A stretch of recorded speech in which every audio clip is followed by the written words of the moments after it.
Hello, everybody. Welcome back to Passion Fruit, where we pursue lives of purpose together. I'm Evin. I'm here with Sienna today, my friend, my good friend. I am currently in grad school. I'm out in Southern California studying clinical psychology. Do you want to tell them a little bit about the type of content you make? Yeah, so I make content on Instagram that's basically a exploration of wellness in your 20s and what that looks like, specifically when it comes to journaling and self-reflection, but I kind of cover all of the things. Self-reflection girly, yeah. Mm-hmm. Yeah, self-reflection, learning about ourselves. We're changing so much in our 20s. Right, lots of 20s content. It's a lot of 20s content. Like it's for the girlies in their 20s who are just like, what is going on? Who am I every day? Because that's very much me. So it's just me kind of sharing my experience of life in your 20s. You're 26, yeah. Just turned 26. I'm 24, 25 this year. She's 26. So yeah, we're in the mid-20s. Yeah, It's crazy. So today's video is on rhythm versus routine. This video topic came to me based on a story takeover I did based on a passion fruit story takeover. Oh, hello? Based on a passion fruit story takeover I did at some point last year. I had someone ask me, how do I stay consistent with my daily routine? So like working out, daily devotionals. And I kind of mentioned how I think that the key to consistency is to actually move away from rigidity and just honestly adopt more of a go with the flow approach. So instead of saying like, I'm going to wake up and read my Bible for an hour every single morning, be like, I am going to implement the rhythm of just grounding myself every morning, and that can look different. Like, that's okay. That looks different every morning. So yeah, that's kind of what inspired this. And we hope that you can get something out of it if you see yourself in some of this. It's almost like you're prioritizing the theme and the intention of the action over the action itself. Exactly. Like instead of being like, I'm going to do this exact thing every day. It's like, well, what is my goal with that thing? Like what energy am I starting my day in? And so it makes more sense to ask like, what can I do this morning to ground myself? And that can look different in like different seasons. So that's a good way to put it. Like, it's more about the intent behind the thing than the thing itself. Yeah. That's good. I like that a lot. I'm curious to know when you kind of felt like routines stopped working for you. Because I know when they stopped working for me, but I'm curious what that's been like for you. Okay. Yeah. Coming to grad school. Moving to grad school. That'll do it. Yeah, I was walking to class one day and I was just thinking how much my days have just looked so different now than they used to.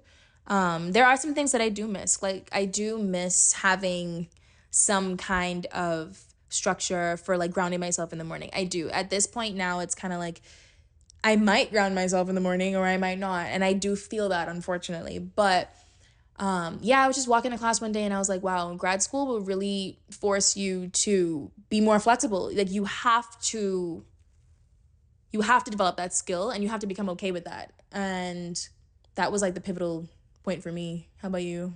I kind of had a similar, I guess it's not that similar. I had a less strenuous experience happen, but I used to work in corporate. I had a 9-to-5. I absolutely hated it. I learned how much of a creative I am when I started my 9-to-5. I was like, this allows for no flow. Like, I just have to be here every day and I have to. So I've had the privilege to take a more entrepreneurial approach, to like have a more creative stance on my life. And when I quit my job to start making social media and content, I needed to sort of build my life around creativity. Creativity is flow. Creativity naturally, like, there's definitely like some structure elements to it, but I feel like a big part of creativity is like letting yourself flow through things. And so I had to live a creative life because my creativity output had to be high. Yeah. I was making like content for like different social media clients, and I had so much to output every day. It was like necessity that I lived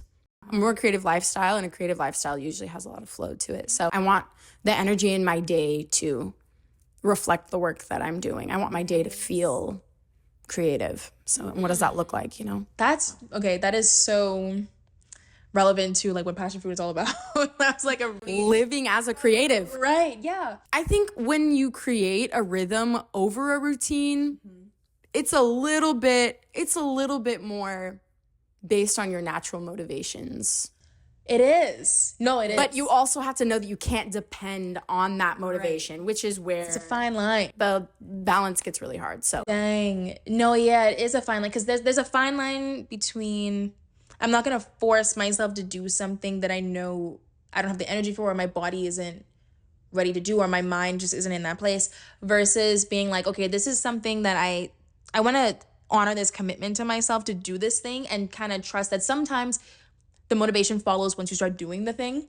So we just want to be clear, like we're not necessarily saying bump the discipline, bump the routine, like some balance and everything, right? But I guess what we're kind of talking about is, I think, still prioritizing rhythm in terms of, like you were saying, your natural energy levels, or for women, you want to talk about like cycle syncing and things. Oh, yeah. This is our bread and butter. We love these things. No, yeah. That was a really big motivator when I started learning how to cycle sync and kind of align my life with my cycle. That was something that kind of came along with quitting my job. I was kind of able to be like, I kind of want to like base my life on how I feel, which we're often told not to do.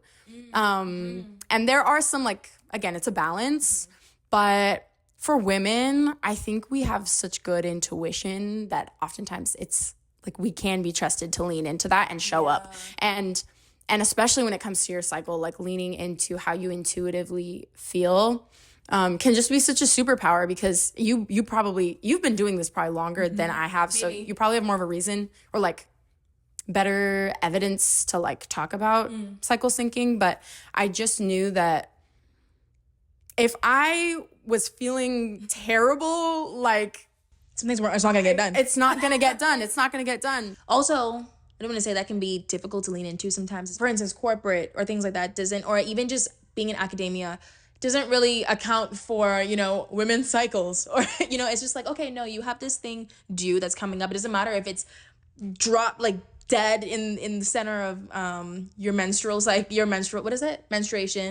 or like your luteal phase. It doesn't matter if you aren't there mentally today. You have to show up and give this critical presentation for your boss or something like that. And it's just like, for women, we can't like force ourselves into that, which can make it very difficult to have to be like, okay, well, we are forced in many ways to do that. And there's some things you can't. That's why I say it's a privilege to be able to base my life off of like creativity. But I think everybody can do it in like small ways, And even more so, that's why I think when we do have the opportunity, we should take it to lean into rhythm over like routine, because sometimes it's out of our control. That's just life. Yeah, 100%. So when we were kind of chatting before we were filming, we were kind of talking about how there's value in routine. However, sometimes it can have the opposite effect. It can be more harmful than helpful. And so curious, like, what are your thoughts there on that? I was listening, I think, to a podcast, and they were kind of talking about how routines can be a little bit misleading, because they make you think that if you follow this routine, you're going to get this specific outcome. And that's not life, it's not a formula. You don't just do this thing and you get to this point. And I think that's what we're tricked into on social media, especially because it's like, how did you do this? Well, this is what I did. Yeah. And 5 steps to 10 steps to this morning routine is going to make you the most successful person in like life. Yeah. And that's not how it works, because everyone is different and everybody needs different things at different times. Sometimes you're not in a place where this routine that you've stuck with for the last even 3 months is serving you anymore, and you need to know when to throw it out. But a routine will say no, keep going, like even when you don't feel like discipline. But sometimes those things just don't feel relevant, and you have to it makes you lazy in the sense that like, okay, I'm just gonna follow the routine. You don't have to listen anymore. You don't have to listen to yourself. You don't have to be tuned into your thoughts, your feelings about anything. It's just like brain off. I'm just going to do this. And that's, I don't know. I don't want to say it's less It's lazier. That's an oxymoron. That's really interesting to hear you say that. Like sometimes just because it can become mindless at a certain point. It feels like a hot take to say that routines are lazy because they take a lot of work. But right, it's like kind of understanding the intent of what we're saying here. Like, you know, let's use our critical thinking. Another way I think routines can be more harmful is when it just feels so forced and you start to just feel kind of like shame because you're not leaning into something that you know, committed to. Maybe it was like 4 months ago or whatever. You might start to feel a lot of shame, a lot of guilt, a lot of, you might start to feel stuck. You may feel like, oh my gosh, I'm just failing at this thing. Why can't I seem to get it? Maybe it's because it's time to pivot. Like maybe that routine served you for a few weeks. Maybe it's just a week. Maybe it could be 3 years even. But again, nature is flowing. Life changes, seasons change. And so, I think sometimes a lot of us might feel stuck because we're afraid to do something different, or we're so used to doing a certain thing that we don't know what it'll be like if we change something. And even season to season, like your body craves something when the days are shorter versus when they're longer, like literally seasonal, you know? That's when I usually switch up my routines personally, is like. Oh, tell me about that. I'm interested. I read this book called Why We Sleep by Dr. Matt Walker. Yeah. So good. But he was just talking about how we need more sleep in the how we need more sleep in the winter versus the summer, and women in general just like need more sleep, like 9 hours. That book started my thought process on what would it look like to live more cyclically, more seasonally, and allow myself a less strict routine, a more low-key routine in the winter months, something that allows for more rest and reflection, like more activities that reflect what's happening during winter, you know? Nice. Things are going into hibernation. I feel like winter is naturally a very reflective time of year to kind of maybe pull back from routines and be like, what would it look like to not have a routine right now, and just like kind of reevaluate what I naturally gravitate towards and take note of that, so that when spring comes around, I can be like, this is what I'm feeling, and then note that down, you know? In like a journal. That's where journaling is really helpful. Like, let me observe myself and see what I'm drawn to now that I'm like a whole year older from last winter. And then it kind of like lets you lean in. Spring, summer, maybe you kind of go a little bit harder. Follow the natural energy. Yeah. Lean into it. Yeah. Because naturally, like, we just are more awake and excited and social when it's warmer outside and the days are longer. So let's not work against our natural nature to force ourselves into these like pigeonholed rhythms of like, I'm going to do the same thing in the spring and summer, as I'm doing in fall and winter. Yeah. So I like that a lot. I mean, come on, God created, in our belief system, God created nature. And so I don't know, I just think it's crazy for us to think that if God created nature, we are a part of God's creation. Why wouldn't he create us to flow with everything else in nature? Like, why, to me, like when you actually say it out loud, it's like, oh, that makes sense. Why am I going to work against how nature works? Like, we aren't separate from that. You know? Everything is cyclical, and I think especially women, like, this is a conversation for like, women are cyclical beings. Like, as humans, we all like operate on like, every day is a cycle, every month, every week, every year. The moon moves in phases. The seasons happen, like, and I think women are very in tune with all of those things, and that's why we really, when I found out about like cyclical living, I was like, this resonates. And I think is like, even, oh my word, that could be a whole other conversation. Like, getting out of like masculine energy and into just like kind of flowing more. Not always being in like, you know, sometimes owning a business. Okay, that's a whole other conversation. Whole other conversation. So we can move on to the next point. Talking about routines, I think something that's incredibly relevant to talk about is like our productivity. Again, like I said, for me, I am in grad school. I'm in like this extremely rigorous doctorate program right now. And I have to be productive even when I don't want to. However, I think I have found ways to incorporate rhythm into the discipline that it requires to be in school. What I try to do, because I know we're both very much like list girlies, like lists, okay, to-do lists, check this off, planners, whatever. For me, what I kind of do is... Sounds funny, but I might write human diversity paper. I might put that on my to-do list. It kind of becomes a suggestion to a point where it's like, I might not do that specific thing, but the fact that I have something on my to-do list, even having that one thing on my to-do list still provides me with some structure to be like, even if you don't do that thing today, do something today that's also important, if that makes sense. Like, okay, so for instance, I may not have written that human diversity paper.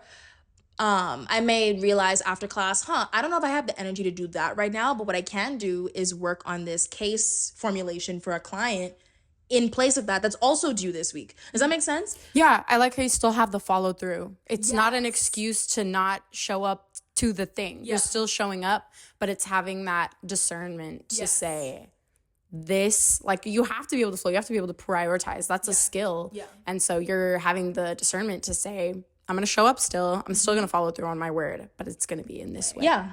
So exactly. That's kind of how I've been trying to incorporate rhythms into that. And also sometimes I just don't do anything in the nights. Like after school, I'm like, yeah, I had 3 things on my to-do list for today. However, I know I'll be more productive if I just do nothing tonight and then tomorrow get this surge of energy because I gave myself, I let myself waste time. And yeah, that's so true. Knowing when to waste time, knowing when to let yourself get so bored that you're like, I low-key want to do the thing that I'm putting off. We talked about this before. When procrastination is actually a tool to get things done. That's a hot take. Yeah. We're not encouraging procrastination, but sometimes I just feel like these things aren't black and white. Yeah, so that's kind of how I'm trying to incorporate rhythm into my productivity. How does it look for you? People kind of talk about time blocks on, like, if you're on productivity TikTok at all, they talk about time. I love productivity TikTok, but that's why I love the conversation of routines versus rhythms, because I'm naturally a very type A person. Right. If there's a list to be made, I will make it. If there's a routine to follow, I will follow it, like, to a fault. If there's a goal to meet, we're going to meet it. We're going to meet it. We might be dying by the end. We're going to meet that goal. And so I need something gentler, and like I need those ideas that challenge me to say, hey, is this the best way to do this? So I love productivity TikTok, but I know they talk a lot about time blocking on there, and I've noticed from observing myself, like working in a creative field has been great because I've been able to like notice every day what I haven't been writing it down anywhere. I haven't been doing anything. I'm just noticing like, I feel myself every day kind of, I naturally want to wake up at 7 and that feels really good. If I have no commitment, I take about a 1 to 2 hour morning routine to like do something grounding and to do some movement and to spend my time with God and to get ready for the day. If I want to like have that be a leisurely time, 2 hours is enough. And then, I can usually start my work by 9. That's still so early. Yeah, it is. It's still great. And then by noon, I work great in like 3-hour work blocks. And so I'll do 2 3-hour work blocks every day. That's like 9 to 12. And then I take the afternoon to try and not work because if I force myself to work through the afternoon, I naturally am so sleepy. I will get nothing done. Yeah, scatterbrain. Yeah, that's another thing. Yeah, there's the rhythm. Yeah, your brain can only focus, like do focused work for 3 hours at a time at max. And a lot of people don't know that. And like we force ourselves to work longer and that's not even productive. I'll sit and I'll look at a problem that I'm trying to solve and I'm like, I'm getting nowhere. Like, and I'll just sit for an hour, walk away, go do something else. I come back, I solve it in 5 minutes. See? So yeah, I feel like in my daily productivity routine, that's kind of what I lean towards. Just try to have like 2 work blocks in my day that are both like about 3 hours long and I'm just focusing on getting things done. And the rest of my day, I can just let it look however it wants. Period. There it is. Again, like you were saying, knowing the limits for your brain. Okay, I know this about myself. I'm not going to create a routine where I have to be extremely productive between 2 and 4 p.m. My brain is off during that time, personally. It's not, I wind back up for work around like 6 or 7. I'm not going to lie. Yeah, I can lock in. The sun starts going down and I'm like, you know what? Hell yeah. If class ends at 4:30, a lot of times I don't see myself getting productive again until maybe like 9. I'm not gonna lie, like 9 p.m. But then I'm locked in, and then I'm off, and then I'm in bed on time by like 11:20, 11:30 for me. That's on time. 11 feels really good for me too, because like then 7 a.m. comes and I'm working on getting that extra hour of sleep though. I kind of want to start going to bed at 10. I'm feeling like I need more sleep. You think so? I think I need more sleep. My body, I'm waking up and starting to feel that that's something I need. So Okay, not the aging bones. The bones. I'm kidding. I'm dead. The 26-year-old. Well, just take me out of the video then. I guess I'm the grandma in the room, apparently. I'm dead. No, she's good. Rest your aging, rest your weary. We're kidding. The 26 is so young. Are you kidding me? Okay, so another thing I'm really passionate about, wellness, health and wellness, moving your body.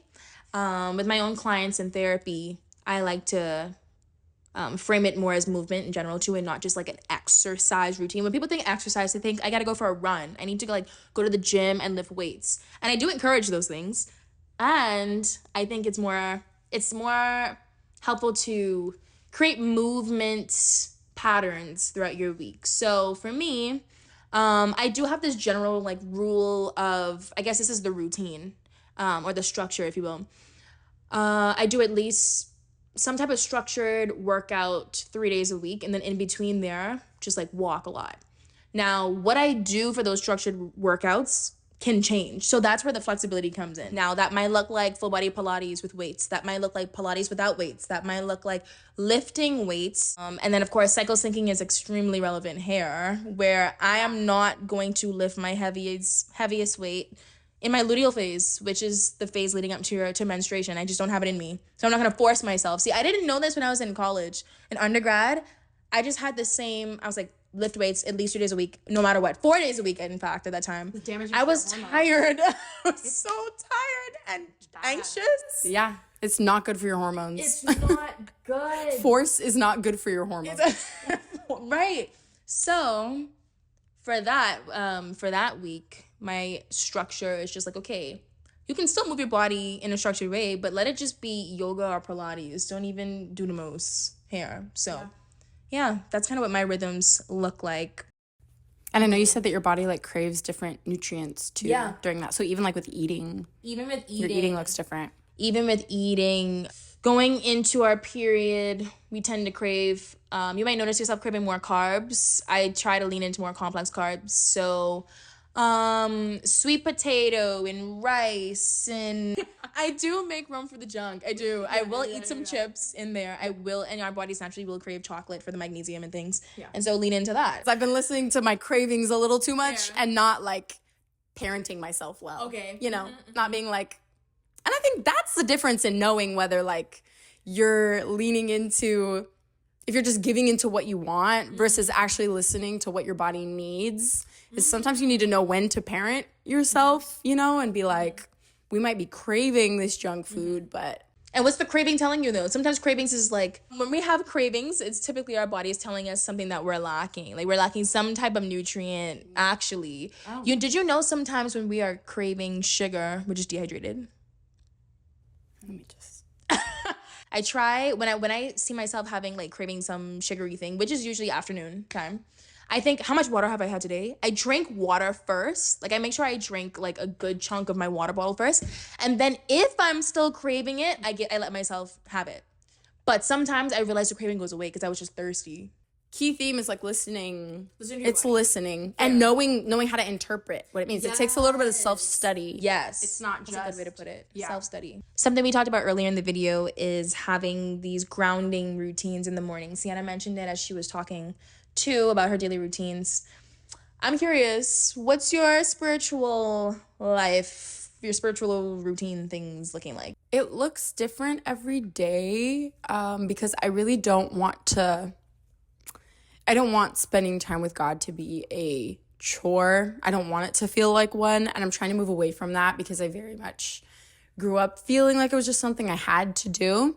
So I'm like, what would it look like if I created a spiritual routine that I was excited about, you know, something that made me wake up in the morning and be like, no, I'm excited to do this because it's going to make me feel grounded and it's going to make me feel connected to God, and it's going to like impact the rest of my day in a good way. Enlighten me. I need ideas. I am weak in there right now. I'm really still weak. Working on it. All I know is it works really well when I do it in the morning. Evening, if I wait till the evening, it's just not happening. So I have to do something for my spirit in the morning. Sometimes that looks like prayer. It's opening my Bible app and just reading the verse at the top and reflecting on it, journaling about it. Sometimes it's going for a walk and not listening to anything. Sometimes it's going for a walk. I'll listen to Christian music. I like to usually listen to Christian music in the mornings. Just kind of start my day in a really like grounded place. Trying to fill my brain with life-giving words in the morning. And sometimes, I love like reading a chapter in a spiritual book. Something to just make me think a little bit, kind of wake my brain up. But I'm still very much in the middle of not just exploring what rhythms look like, but especially spiritual rhythms, because that comes with like deconstructing things about how it's all supposed to look this one way. And that's something I'm in the process of doing. So I don't have like a sure definite answer, but I do try to show up every day, whatever it looks like. Sienna just mentioned deconstruction. We have quite a few deconstruction videos on our channel right now. One from Darcy, Mel just did one. Check those out in the card in the corner. Kind of what I'm doing right now. I like to listen to this podcast called The Bible for Normal People. And it's kind of helping me on my, you can consider it deconstruction, journey that I'm on with my faith. And just reimagining what a relationship with God can look like, and like, understanding my shifting beliefs on religion and things like that. And so The Bible for Normal People, like you said, it helps me think. It's still gentle enough for me to start my day with it, because it's just talking about God. Honestly, I haven't read the Bible in a minute. But when I do read the Bible, I prefer to pick a verse than to read like an entire chapter, because sometimes it's just like a verse to carry throughout my day. It's something I can just kind of like let marinate, let it cook a little bit. And then also I like to do 5 to 10 minute meditation sometimes in the mornings too, like where I'm just sitting. Sometimes it's a guided meditation on YouTube. Other times I'm just sitting there in silence, or I'm listening to a sound bath. I love sound baths. I think we underestimate what just surrounding ourselves with his presence does. It's just, it doesn't even have to be a super specific action. It can be like sitting and breathing or listening to something. Like I feel like I'm so particular sometimes about like it has to look this way, but it's just like, again, it's just allowing the space to just like be, because where else do we get to just be? That's what it's about. And finally, creativity. Obviously, creativity is such a huge part of passion fruit. It's like at the core of it. And so creative routines. Do we have those? I was telling Sienna, I can go months and have no desire to write music. Oh yeah, because I'm also a singer-songwriter, if you didn't know. And so sometimes, I guess I can go like 4 months and be like, I haven't written a song in forever. And then I might be walking and I get this inspiration and I just bang out like 2 songs right there. And I'm like, this is incredible. And then I get a boost. I'm like, oh, I have to start releasing music again. And I don't, but at least not in this current season. Maybe when I'm done with grad school. So fair. But I just lean into that, and I've gotten to a place where I don't feel bad anymore about like, oh, you haven't written a song in so long. Are you even still a creative?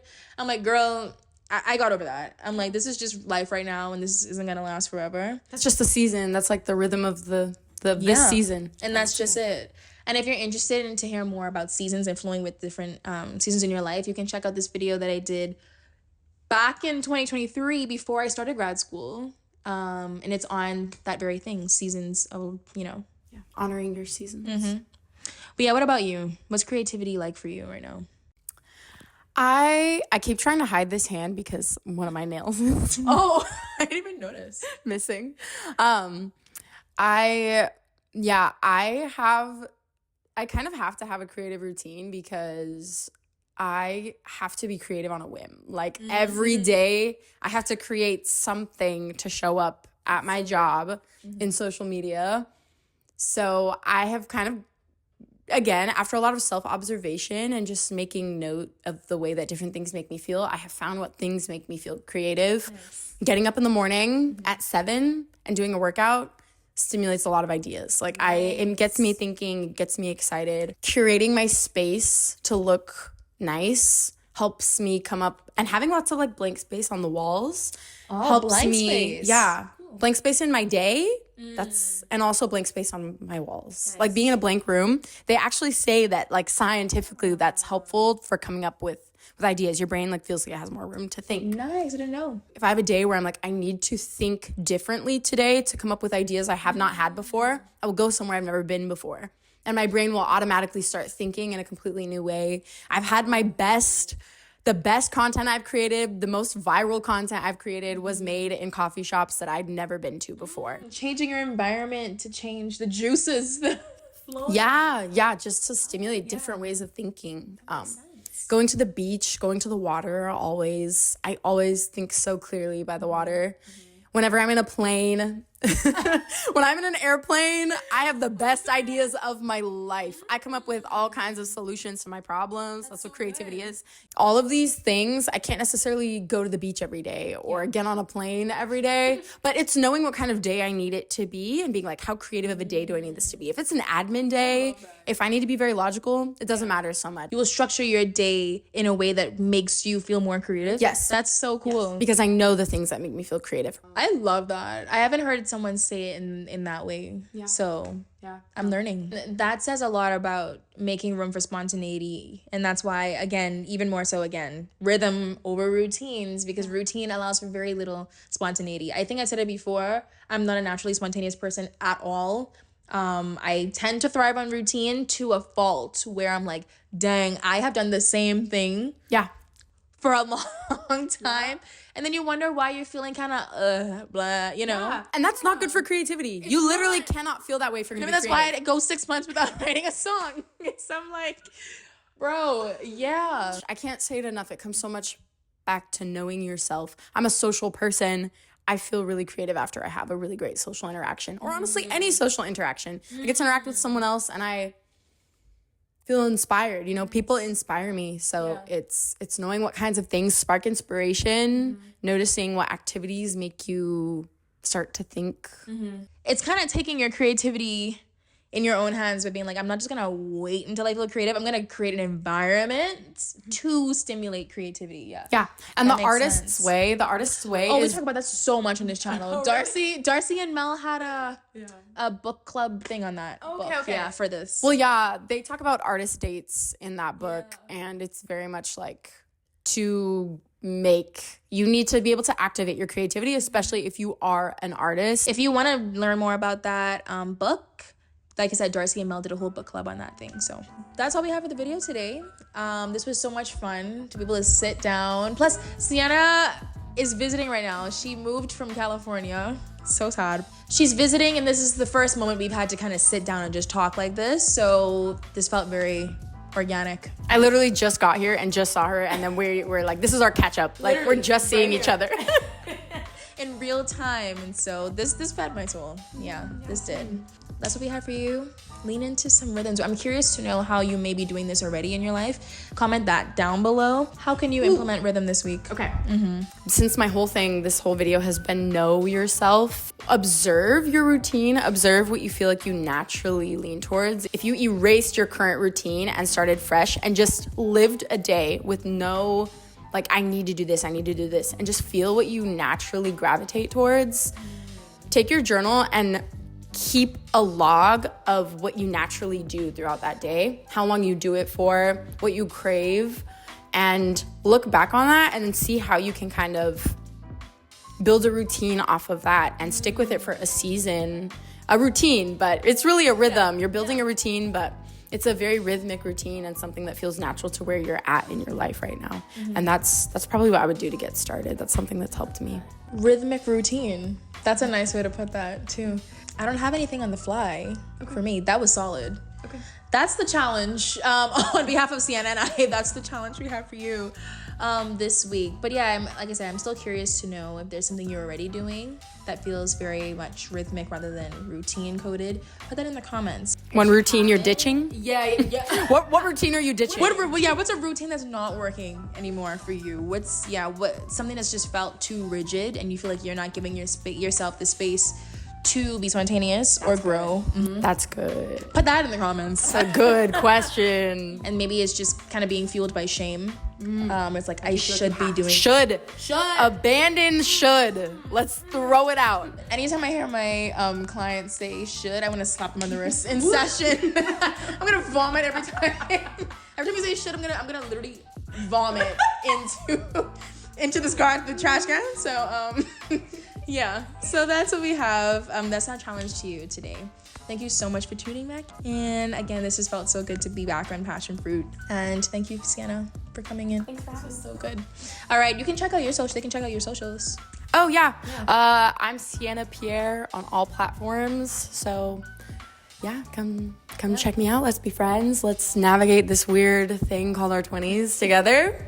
It's so cool to, like, have more platforms that are dedicated to talking about topics like this, because your 20s are just what is happening, you know? So places like Passion Fruit are super, just, like, inspiring. Grateful to you guys for making this place for people to come to. I'm glad. Yeah, I'm glad to be a part of it. All right. Thanks, y'all. See you later. Bye. Fantastic.